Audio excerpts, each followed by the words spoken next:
Армысыздар, құрметті көрермендер. Бүгін өздеріңізбен бірге Приднестровье тақырыбын талқылағым келеді. 3 күннен бері өздеріңіз жақсы көріп бақылап отыр деген ойдамын. Приднестровье аймағынан алаңдатарлық ақпараттар келіп жатыр. Яғни Молдованың Приднестровьесінде 3 бірдей жойқын жарылыс болғаны жайлы ресми ақпарат айтылды. Біріншісі ол Приднестровье аймағының орталық саналатын Тирасполь қаласындағы қауіпсіздік кеңесінің ғимаратына гранатометпен белгісіз адамдар шабуыл жасаған жайлы ақпарат шықты. Ол бір.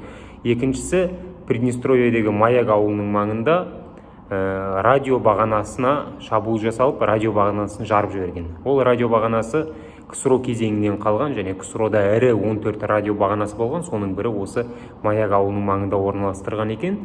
Міне сол бағананы жарып жіберген жайлы ақпарат бар.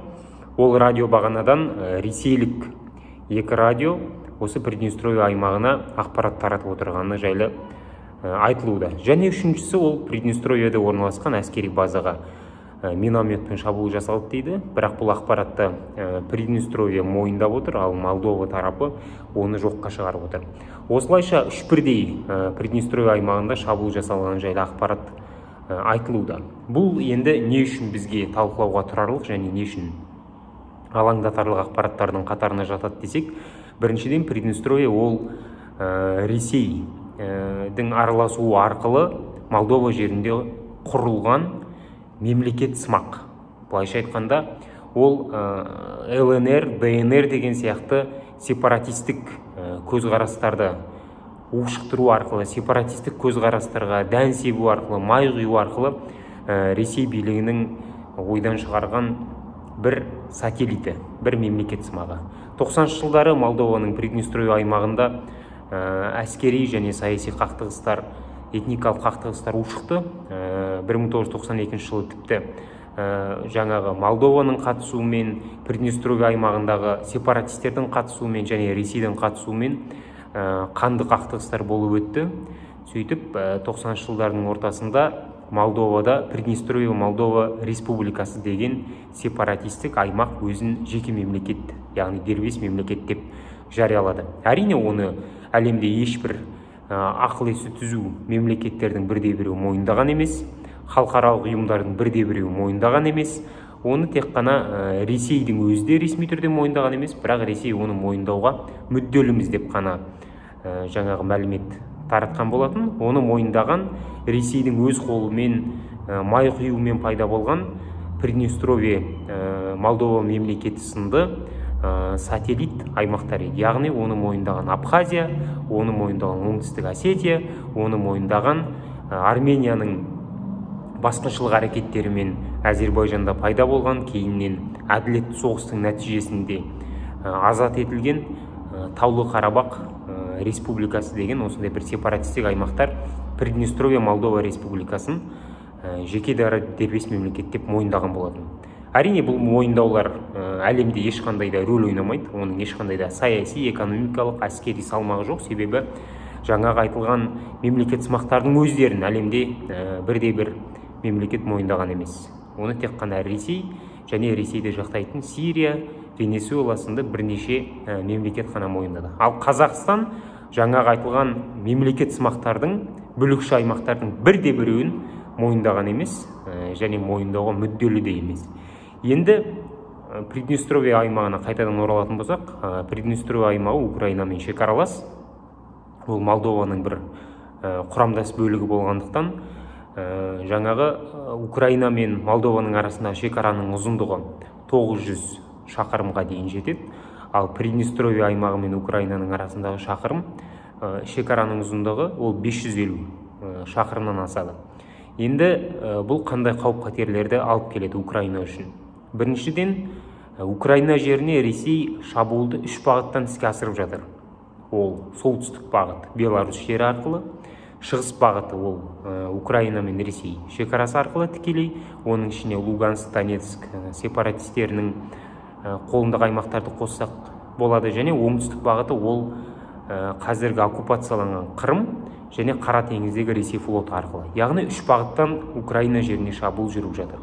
Енді 4-ші бағытты Мәскеу іске қосуы мүмкін, ол Приднестровье. Приднестровье Украинаның батысында жатыр. Осылайша Мәскеу Украинаға 4 бағыттан соққы беру жоспарын жүзеге асыруды келесі фаза ретінде іске асырмақ сияқты. Және Приднестровье аймағынан Украинаға шабуыл жасалудың қандай қауіптілігі бар? Ол ең бірінші Одесса қаласынан Украинаның айырылып қалу қаупі бар. Себебі қазіргі таңда Ресей Одесса қаласына 2 бағыттан шабуыл жасау мүмкіндігінен қарастырып жатыр. Сол мүмкіндікті жүзеге асыру жолдарын іздестіруде. Ол оңтүстік бағыттан, яғни Қара теңізден теңіз флоттары арқылы шабуыл жасағысы келеді. Қазірдің өзінде Одессаға күн сайын зымырандық соққылар жасап жатыр. Ол дәл осы Қара теңізде орналасқан Ресейдің флоттары арқылы жүзеге асып жатыр. Бұл бірінші. Екіншісі ол шығыс бағыт арқылы, яғни шығыс бағыт арқылы ол қазіргі таңда Ресейдің қолында уақытша басқыншылардың қолына өткен Херсон қаласы арқылы, яғни Херсон аймағы арқылы осы 2 бағыттан шабуыл жасауды жүзеге асырмақшы. Ал егерде Приднестровье аймағында соғыс басталатын болса, ендеше Ресей Приднестровье арқылы да, яғни Одессаның батысы арқылы да шабуыл жасап, Одесса қаласын басып алу мүмкіндіктерін қарастыратын сияқты. Бұл не үшін қауіпті? Егерде Одесса қаласы Ресейдің қолына өтетін болса, ендеше Украина теңізге шығу мүмкіндігінен толыққанды айырылды деп айтсақ болады. Бұл Украина үшін өте қауіпті, себебі Қырымды оккупациялау алу арқылы, Мариуполь майданын ашу арқылы, Донецк пен Луганск облыстарында сепаратистік әрекеттерді жандандыру арқылы Ресей Украинаны Азов теңізіне шығу мүмкіндігінен барынша айырған болатын. Ал енді қазіргі таңда Херсонды басқыншылық әрекеттермен алу арқылы және Қырымды оккупациялау арқылы Ресей Украинаны Қара теңізге шығу мүмкіндігінен біршама айырды. Ал енді егерде ол Одессаны алатын болса, ендеше Украина теңізге шығу мүмкіндігінен толық айырылады. Әрине, Киев бұл қауіптердің барлығын біледі. Әрине, батыс мемлекеттері қазіргі таңда Украинаның аумақтық тұтастығын қорғауға барынша өз үлесін қосып жатқан НАТО мемлекеттері бүгінгі таңда Украинаға қару-жарақ беру арқылы бұл қауіптердің де алдын алу мүмкіндіктерін қарастырып жатқаны сөзсіз. Енді Приднестровье аймағындағы болып жатқан жарылыстарға қатысты тараптардың мәлімдемесі әртүрлі. Мысалы, Молдова Приднестровьені қазіргі таңда бүлікшілердің қолындағы Приднестровьені, сепаратистердің қолындағы Приднестровьені әскери жолмен қайтаруға мүдделі емес. Осыны бірден кесіп айтуға тиіспіз. Оны түсінуге де болады, себебі Молдова экономикалық тұрғыдан өте әлсіз. Бұл бірінші. Екіншіден, Молдованың халқы өте аз, яғни демографиялық тұрғыдан алып қараған кезде ірі соғыстар жүргізуге мүмкіндігі жоқ. Молдова республикасының халқының саны бар болған 2,5 миллион халықты құрайды. Үшіншіден, Молдованың әскерінің, тұрақты әскерінің саны 7 миллион ғана, және қосымша әскерінің саны, яғни запастағы күштерінің саны ол 75-80 мыңға ғана жетеді. Бұлайша алып қараған кезде ірі соғыс жүргізуге мүлде қабілетсіз, яғни саны жағынан да, сапасы жағынан да әскерінің саны өте аз. Және Молдова мемлекеті өзінің конституциясына нейтралитет позициясын ұстанатын мемлекет деп бекітіп тастағандықтан, ол ОДКБ сынды ұйымға, әскери ұйымға немесе НАТО сынды әскери ұйымға кірмейтін ресми түрде конституцияға белгілеп тастаған. Сондықтан да оның әскери байланыс жүргізу мүмкіндіктері де шектелген қазіргі таңда. Сондықтан Молдова өзінің бүлікші аймағы саналатын Приднестровье аймағын күшпен қайтаруға мүдделі емес болғандықтан, бұл жарылыстарға былай деп ресми мәлімет берді. Яғни Приднестровьеда қазіргі таңда болып жатқан жарылыстардың барлығы осы бүлікші аймақтың ішіндегі күштердің өзара талас тартысы. Оған Молдованың ешқандай қатысы жоқ деп мәлімдеді. Ал Ресейдің мәлімдемесі де нақтылы болмады. Ресей айтты, біз Молдованың ішінде болып жатқан барлық іс-әрекеттерді, әсіресе Приднестровьеде болып жатқан іс-әрекеттерді мұқият қарап отырмыз.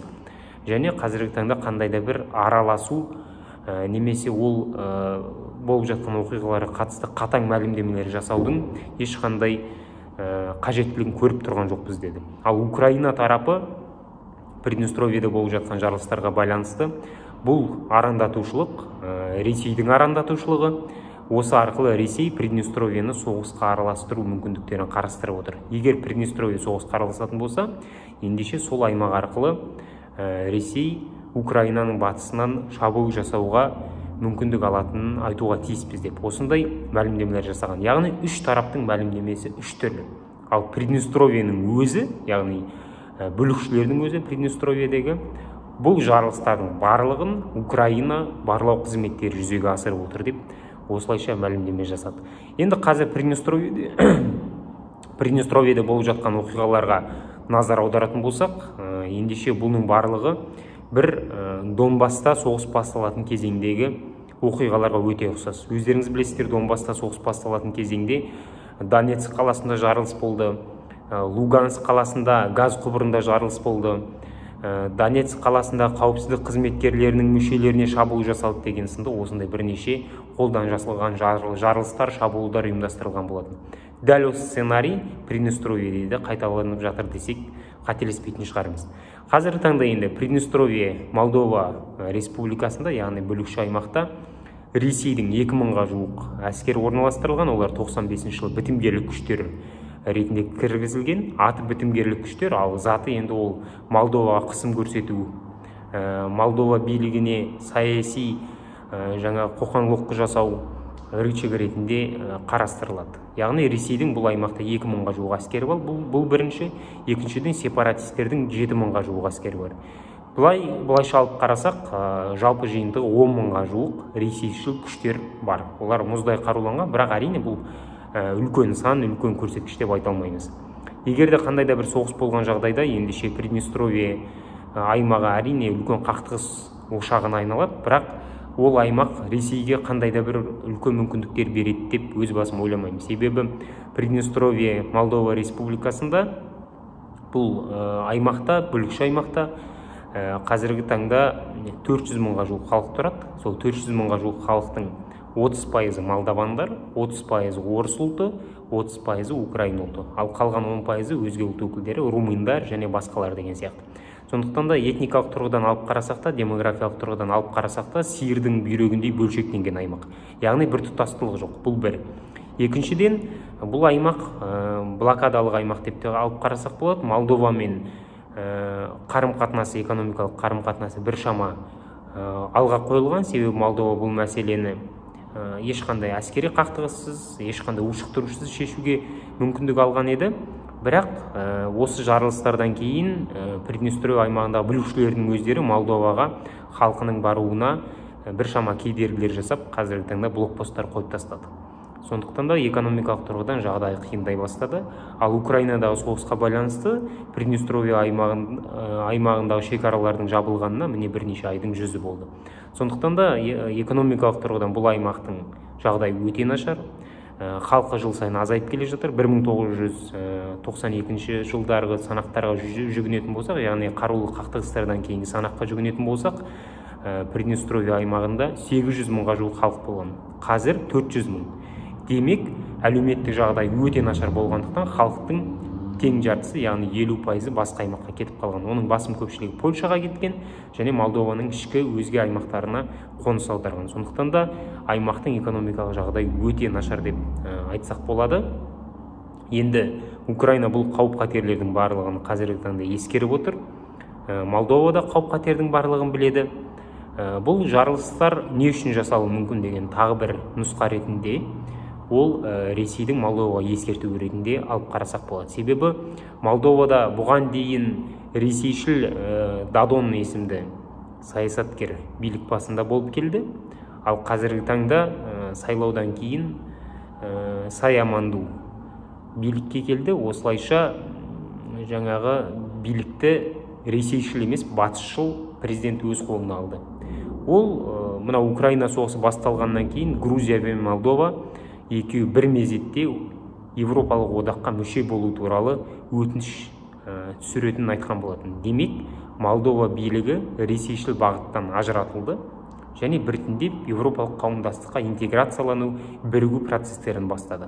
Бұл Ресей үшін өте қауіпті, себебі Ресей біртіндеп қазіргі таңда экономикалық тұрғыдан Европалық қауымдастықпен Молдова бірігетін болса, оның экономикасы жандана түсетін, ал алдағы таңда ол экономикасы жандана түскен мемлекет өзінің әскери саласына, қару-жарақ саласына, қорғаныс саласына көбірек көңіл бөліп, жаңа заманауи қару-жарақтарды сатып алуға мүмкіндік алатынын жақсы түсінеді. Демек, Молдова Европалық қауымдастыққа, Европалық одаққа кіретін болса, болашақта экономикасы өсу арқылы өзінің әскери күшін күшейтеді. Ал бұл дегеніміз ол алдағы таңда 10 жылда 15 жылдан кейін Приднестровье мәселесін дипломатиялық жолмен емес, қару-жарақ арқылы шешуге мүдделі болуы мүмкін деген осындай бір сигналдарды Мәскеу түсіну арқылы қазіргі таңда суверенді, өзінің таңдау құқығы бар Молдова мемлекетіне осындай бір қоқанлықты көрсетіп отырған сияқты. Бұның барлығы үлкен ойға қалдырады.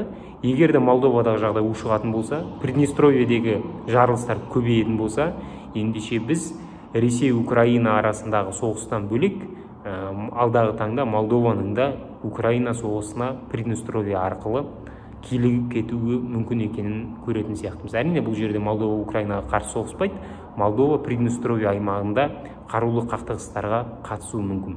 Сондықтан да Украина соғысы араға 2 ай салып басқа бір фазаға, ауқымдырақ фазаға өткен сыңайлы.